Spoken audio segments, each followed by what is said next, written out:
నమస్కారం, welcome to Suman TV. నేను గీతాంజలి. ముందుగా అందరికీ దేవి శరన్నవరాత్రుల శుభాకాంక్షలండి.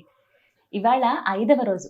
5వ రోజున అమ్మవారిని మనం ఏ విధంగా కొలుచుకోవాలి, ఆవిడ ఏ రకంగా మనకి కనిపిస్తారు అంటే, నవదుర్గల్లో అమ్మవారి రూపం ఏమిటి, అలాగే ఆ అవతార విశిష్టత, అలంకారంలో ఎలా కనపడతారు, ఎటువంటి నైవేద్యం సమర్పించాలి, అమ్మవారి నుంచి మనం ఏం నేర్చుకోవాలి ఈ 5వ రోజున, వీటి గురించి వివరించేందుకు ప్రస్తుతం మనతో పాటు ఉన్నారు శ్రీ విద్యా ఉపాసకురాలు, లలితా పరివార్ ఫౌండర్, ప్రముఖ ఆధ్యాత్మికవేత్త అరుణా పేరి గారు. వారితో మాట్లాడి మరిన్ని విషయాలు తెలుసుకుందాం. అమ్మ నమస్కారం. నమస్తే అమ్మ. శ్రీమాత్రే నమః. శ్రీమాత్రే నమః.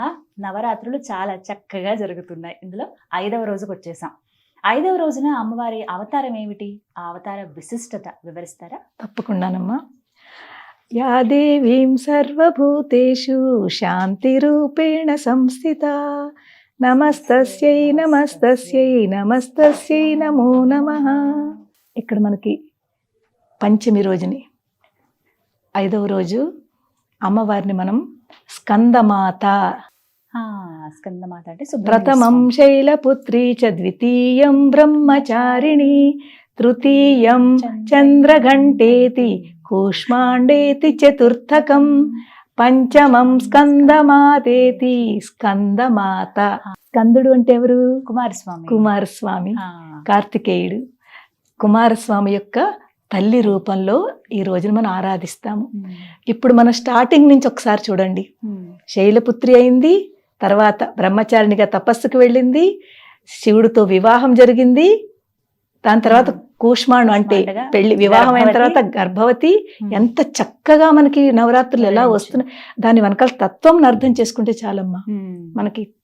ఇప్పుడు ఏమిటి, అమ్మవారు గర్భిణి అయిన తర్వాత చక్కటి కుమారస్వామికి తల్లి అయ్యారు.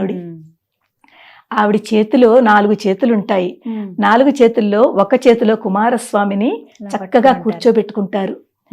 ఆ కూర్చోబెట్టుకుని మిగిలిన 3 చేతుల్లో ఆయుధాలు ఉండవు. కుమారస్వామి ఒక చేతిలో ఉంటారు, ఒక చేతిలో అమృత కలశం, అందులో తేనె ఉంటుంది. మిగిలిన చేతులు అభయ వరద ముద్రలతో అమ్మవారు ఆ పిల్లాడికేసే, ఆ పిల్లాడి వంకే చూస్తూ పిల్లాడిని చాలా లాలిత్యంగా ఒక తల్లి యొక్క రోల్ ఇక్కడ చూపిస్తున్నారు. పుట్టిన పిల్లాడికి తల్లి పూర్తి 24 అవర్స్ ఎప్పుడూ పిల్లాడికేసే ఉంటుంది. రాత్రింబగలు ప్రతి తల్లి కూడా పిల్లలు పుట్టిన తర్వాత తనవన్నీ మర్చిపోతుంది, తన సర్వస్వం మర్చిపోతుంది. మర్చిపోయి ఆ పిల్లడి మీద పూర్తి ప్రేమతత్వము, మాతృత్వము చూపిస్తూ ఉంటుంది. మనకు లలితా సహస్రంలో ఉంది కదా, కుమారగణనాథాంబ తుష్టి పుష్టి మతి ధృతి. కుమార గణనాథాంబ, కుమారస్వామి. గణ అంటే గణనాథుడు ఎవరు? విఘ్నేశ్వరుడు. విఘ్నేశ్వరుడికి గణనాథాంబ, అంబ అంటే అమ్మ. కుమారస్వామికి విఘ్నేశ్వరుడికి ఆయన తల్లి ఈ లలిత అమ్మవారు. తుష్టి పుష్టి మతి ధృతి. తుష్టి అంటే సంతోషము, పుష్టి అంటే బలం, బలం ఇస్తుంది, సంతోషం ఇస్తుంది. మేధస్సు, మతి అంటే మేధస్సు. ధృతి అంటే చక్కటి మనకి ఏంటంటారు, స్థిరత్వం, ఫోకస్, స్థిరత్వం. ఈ రోజుల్లో చాలా మందికి స్థిరత్వమే తగ్గువ. చాలా మందికి చాలా గమ్మునుగా వాళ్ళకి టెంపర్ లూజ్ చేసుకుంటారు, స్థిరత్వం తక్కువ, ఫోకస్ తక్కువ. తర్వాత ఏమో వాళ్ళు కాన్సన్ట్రేషన్ ఈ రోజుల్లో పిల్లలకి తక్కువగా ఉంటుంది. వాళ్ళు రెస్ట్లెస్ అయిపోతూ ఉంటారు. తొందరగా దీని తర్వాత ఇది, దీని తర్వాత ఒకదాని తర్వాత స్టెబిలిటీ ఉండట్లేదు. తో ఎవరైతే ఇలాగుంటారో, నిజం చెప్పాలంటే కుమారస్వామి ఈ అమ్మవారిని మనం తలుచుకుంటే, స్కందమాత మనలో ఆ స్థిరత్వం తీసుకొస్తుంది, మనకు బలాన్ని ఇస్తుంది, మనకి ధైర్యాన్ని, సంతోషాన్ని ఇస్తుంది అనమాట. ఇది అమ్మవారి పరంగా. మన పరంగా మనం ఏం చెయ్యాలో చూడండి. ఒక మానవ పరంగా, ఒక స్త్రీ పరంగా మనం ఆలోచించినట్లయితే, ఇప్పుడు తల్లి అయింది. తల్లి అయిన తర్వాత స్త్రీకి ఇప్పుడు ఒక రెస్పాన్సిబిలిటీ పెరిగింది. ఇంట్లో బాధ్యతలు ఎన్ని ఉన్నా కూడా ఆ బాధ్యతలతో పాటుగా తన బిడ్డలని పెంచుకోవడం అనేది ఇది అందరికంట పైన ప్రయారిటీ. మిగిలినవన్నింటికంట ఎక్కువ ప్రయారిటీ బిడ్డని పెంచడంలో చూపిస్తుంది. అన్ని సర్వస్వము తనన్నీ మర్చిపోయి తన పిల్లలే సర్వస్వము. ఆ మాతృత్వం అన్నమాట. చక్కటి మాతృత్వం ఇక్కడ అమ్మవారు ఎంతో కష్టపడుతుంది కూడాను. అందుకే చూడండి, ఒక్కొక్కసారి పిల్లలు చాలా ఏడుస్తూ ఉంటారు, బాధ పెడుతూ ఉంటారు. అయినా కూడా తల్లి ఎప్పుడూ పిల్లని విసుక్కోదు. ఎంత కష్టమైనా ఆ పిల్లలు ఒళ్ళోనే వాళ్ళు ఏం చేసినా కూడా భరిస్తుంది, విసుక్కోదు, చికాకు పడదు, ప్రేమ చూపిస్తారు, చికాకు పడదు. అక్కడ ఏమొస్తుంది మనకి? ప్రేమతత్వము. మనలో ఉన్న ప్రేమతత్వము, మాతృత్వము జాగృతి అవుతుందన్నమాట. ఎప్పుడైతే ఆ మాతృత్వం జాగృతి అయిందో ఆ పిల్లలని ఎంతో బాగా చూసుకుంటాము.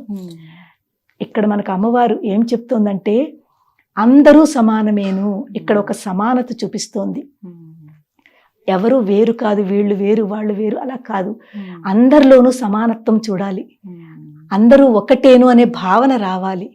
ఆ భావన వచ్చిన తర్వాత నిజమైన మనం అమ్మవారికి దగ్గర కనెక్ట్ అవుతాం అన్నమాట. ఇది ఇక్కడ ఇంకొక విషయం తెలుసుకోవాలి. ఇక్కడ శివ పరివారం గురించి మనం అర్థం చేసుకోవాలి. శివ పరివారం ఎవరెవరు? శివుడు, పార్వతీదేవి, కుమారస్వామి, వినాయకుడు. వాళ్ళ వాహనాలు చూడండి ఒకసారి. శివుడు ఏం పెట్టుకుంటారు? సర్పం మెళ్ళో. ఆయన వాహనము నంది. తర్వాత మనకి అమ్మవారి యొక్క వాహనం సింహము. కుమారస్వామిది మనకి నెమలి. అలాగే గణనాథుడు ఎవరు? గణేశుడి, వినాయకుడికి ఎలుక. వీళ్ళందరూ వేరు వేరు ఫామ్స్. సింహము నిజం చెప్పాలంటే అందరినీ సంహరించే శక్తి సింహంలో ఉంది. ఎవరి మీదకైనా దూకేయచ్చు, ఎవరి మీదకైనా తను వచ్చేస్తుంది ఈజీగా. అలాగే పాము, సర్పము ఎలుకను ఉంచుతుందా చెప్పండి? సర్పము ఎలుక పక్కన పక్కన పెడితే సర్పం నిజంగా తినేస్తుంది, దానికి వాళ్ళిద్దరికి పడదు.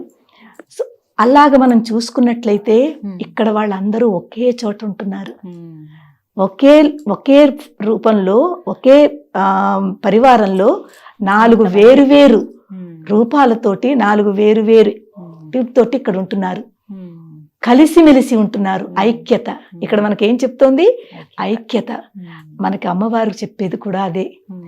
ఈ సృష్టిలో ఏది వేరువేరుగా కనిపిస్తోందో అదంతా వేరు కాదు, దానిని ఒకటిగా చూడండి. నువ్వు వేరు, నేను వేరు ఈ భావన పెట్టుకోద్దు. అందరిలో సమానత్వం చూద్దాము, అందరినీ సమానంగా చూసుకుందాము. ఐక్యతను ఇక్కడ మనకి అమ్మవారు తెలుపుతోందనమాట. ఈ విధంగా సో ఈ స్కందమాత. ఇంకొక విషయం ఏంటంటేనమ్మా, స్కందుడు అంటే కుమారస్వామి కదా, చాలా పవర్ఫుల్. అతను సేనాధిపతి అనమాట. కొంతమందికి ఈ ఎవరైతే పిల్లలు పుట్టని వాళ్ళు, తర్వాత సరిగ్గా టైంకి పెళ్ళవ్వకుండా చాలా లేట్ అవుతున్న వాళ్ళు ఈ కుమారస్వామిని చాలా పూజిస్తారు. మనకి ఆంధ్రాలో, తర్వాత మన భారతదేశంలో కొన్ని ఇంపార్టెంట్ మందిరాలు ఉన్నాయి. కుక్కే సుబ్రహ్మణ్యం విన్నారా? కుక్కే సుబ్రహ్మణ్యం. అలాంటి చోటకి వెళ్ళి ఒక రకమైన పూజలు ఉన్నాయి అక్కడ. ఆ పూజలు కనుక చేస్తే తప్పకుండా వాళ్ళకి ఫలిస్తుంది. అంటే కుమారస్వామి అంత పవర్ఫుల్ అన్నమాట.